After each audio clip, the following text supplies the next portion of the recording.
बिस्मिल्लाहिर्रहमानिर्रहीम। Myocardial infection को discuss करते हैं।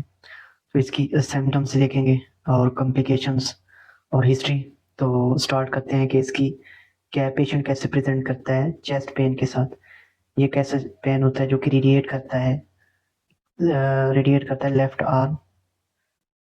लेफ्ट आर्म और जाग की तरफ। ठीक है, जाग की तरफ। ठीक है, और दूसरा डायफ्राइसिस, नोजिया, वोमिटिंग और डिस्पनिया। पेशेंट को क्या क्या और कंप्लेंट्स होती हैं? पसीना आता है और नोजिया और वोमिटिंग स्टार्ट हो जाती है अचानक, और इसके साथ क्या होता है, डिस्पीनिया के साथ होता है पेशेंट। और ये जो सिम्टम्स हैं इनका ड्यूरेशन मोर देन 30 मिनट्स के साथ पेन इसको रहता है, और ये साइन एंड सिम्टम्स रहती है। और दूसरी बात कि नॉट रिलीव्ड बाय रेस्ट और नाइट्रोग्लिसरीन।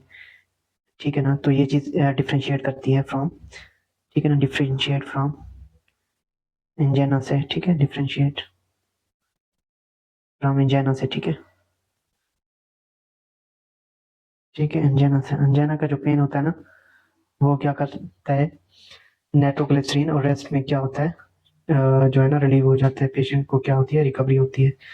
अच्छा, इसके साथ हिस्ट्री और रिस्क फैक्टर्स देखते हैं। ठीक है, पेशेंट हाइपरटेंशन का हो सकता है, उसमें मायोकार्डियल इन्फेक्शन हो सकता है, डायबिटीज का पेशेंट हो सकता है। ठीक है, या कोई स्मोकर हो सकता है जो बहुत टाइम से जो है ना स्मोकिंग कर रहा हो, तो ये भी एक रिस्क फैक्टर है जो है ना मायोकार्डियल इन्फेक्शन का। हाइपरलिपिडीमिया हो या फिर फैमिली हिस्ट्री हो। ठीक है, और इसके साथ साथ प्रीवियस हिस्ट्री हो, स्टेबल या फिर अनस्टेबल एंजाइना की हिस्ट्री हो, तो ये भी क्या करवा सकता है, एमआई करवा सकता है। तो ये मतलब इसकी हिस्ट्री और रिस्क फैक्टर्स हैं। इसके साथ कुछ क्लिनिकल क्लूज या फिर केस लाइंस हैं यूएसएमएलई और एनएलई के लिए। ठीक है, अगर पेशेंट सडन ऑनसेट पेन के साथ आए, सीवियर सबस्टर्नल चेस्ट पेन हो, डायफ्राइसिस हो, नोजिया और लेफ्ट आर्म रेडिएट कर रहा हो ये पेन, और इसके साथ कोरोनरी रिस्क फैक्टर्स भी हो। ठीक है, तो ये क्या हो गया, ये एमआई का केस होगा। ठीक है, ये हो गया फर्स्ट केस। और दूसरा केस भी हम देख लेते हैं। ठीक है, 60 ईयर ओल्ड डायबिटिक मेल होगा। ठीक है, डायबिटिक मेल, ये भी क्या है, मायोकार्डियल इन्फेक्शन का रिस्क फैक्टर है। Crushing chest pain for 1 hour. ठीक है, मोर देन 30 मिनट्स रहता है इसका pain. That is not relieved by sublingual nitroglycerin. इसका मतलब that's not angina, it's case of MI. ठीक है, ये भी एक केस एमआई का है। ठीक है, एमआई का केस, ये लाइंस याद रखनी है मतलब क्लिनिकल केस पिक करने के लिए एग्जाम में। इसके साथ कॉम्प्लिकेशंस हैं, तो उन कॉम्प्लिकेशन को भी मैंने एक क्लिनिकल केस के तौर पर दे दिया है। ठीक है, like what happened in first 24 hours में क्या क्या कॉम्प्लिकेशन होती है, और ये क्या होते हैं, इमीडिएट कॉम्प्लिकेशन होती हैं मायोकार्डियल इन्फेक्शन होने के बाद। फर्स्ट 24 आवर्स में पहली जो होती है ना, पहले इरिथमिया होता है, वेंट्रिकुलर फिब्रिलेशन। ठीक है, इसका जो है ना, ये मोस्ट कॉमन, और जो डेथ हो जाती है ना, most common cause of death, cardiac death, ये किसकी वजह से होती है, वेंट्रिकुलर फिब्रिलेशन की वजह से।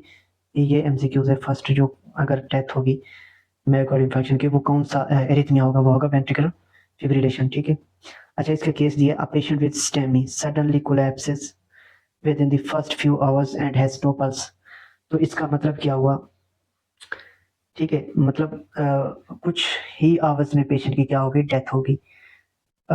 ठीक है, स्टेमी, उसकी हिस्ट्री में कौन सा पहले हुआ, उसको स्टेमी का पेशेंट था। ठीक है, तो ये कौन किसकी वजह से इसकी डेथ हुई, वेंट्रिकुलर फिब्रिलेशन।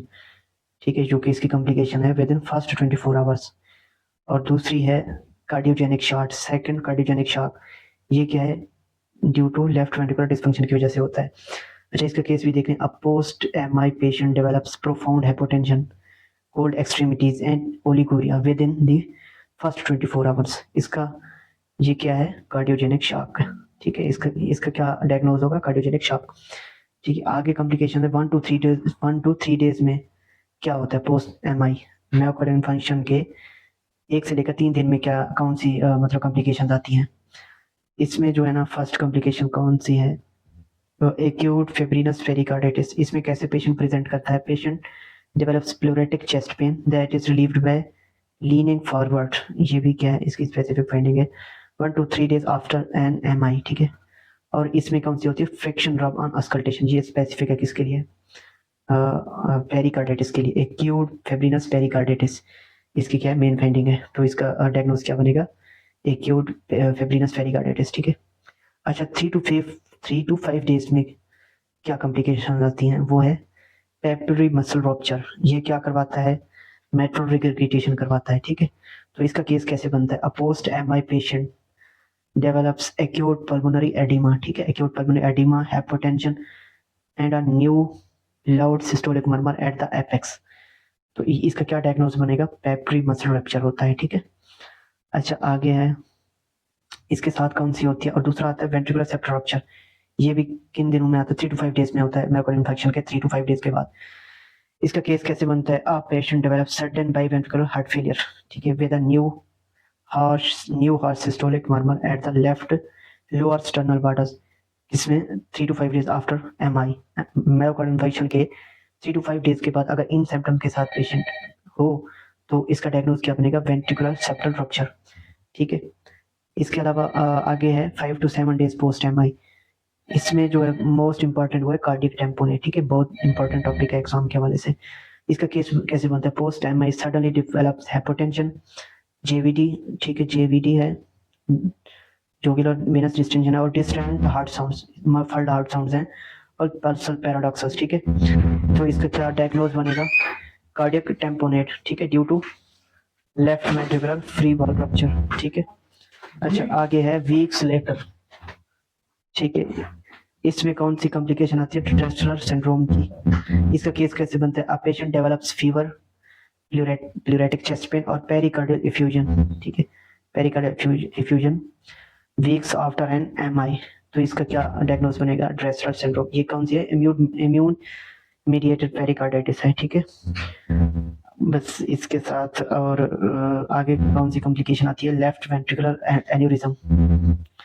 इसका केस कैसे बनता है? अ post MI patient has persistent ST elevation in the same leads after the event, ठीक है, पोस्ट मायोकार्डियल इन्फेक्शन के बाद, ठीक है। ये कौन सी कॉम्प्लिकेशन आती है?